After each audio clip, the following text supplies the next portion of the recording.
Consultation ciblée, dans certains cas, les autorités organisent des consultations spécifiques avec des groupes d'intérêt particuliers, tels que des ONG, des associations professionnelles, des groupes de défense des droits de l'homme, des organisations communautaires, etc. Consultation de groupes marginalisés ou vulnérables. Il est crucial que les consultations publiques incluent des groupes souvent sous-représentés, comme les femmes, les jeunes, les minorités ethniques, les personnes handicapées, etc., pour garantir que leur voix soit entendue. 4. Avantages des consultations publiques. Inclusivité. Elles permettent de recueillir des opinions provenant de divers groupes de la société, garantissant que toutes les parties prenantes ont la possibilité de s'exprimer. Un renforcement de la démocratie. En permettant aux citoyens de participer au processus législatif ou décisionnel, les consultations publiques renforcent la légitimité démocratique des décisions prises par les autorités. Amélioration de la qualité des décisions. Les consultations publiques peuvent aider à identifier les problèmes, les lacunes et les solutions potentielles avant que des décisions importantes ne soient prises, améliorant ainsi la qualité et l'efficacité des politiques publiques. À réduction des conflits sociaux. Elles offrent aux citoyens une plateforme pour exprimer leurs préoccupations et trouver des solutions de compromis, ce qui peut réduire les tensions sociales et prévenir les protestations. À responsabilité gouvernementale, lorsque les autorités sont tenues de rendre des comptes à la population, cela les pousse à être plus transparentes et responsables dans leurs actions. 5. Défis des consultations publiques.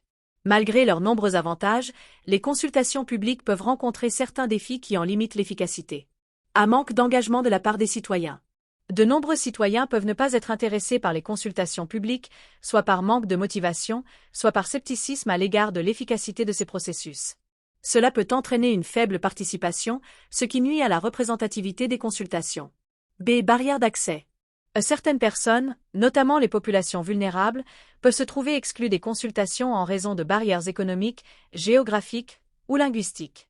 Par exemple, les consultations en ligne peuvent ne pas être accessibles à ceux qui n'ont pas accès à Internet. C'est absence de suivi. L'absence de suivi après la consultation peut entraîner des frustrations. Si les résultats de la consultation ne sont pas pris en compte ou si les citoyens ne voient pas de changement tangible, cela peut réduire la confiance du public dans ces processus. Des manipulations des résultats. Dans certains cas, des groupes d'intérêt ou des acteurs politiques peuvent chercher à manipuler les résultats de la consultation publique en influençant le processus de manière injuste. Complexité du processus.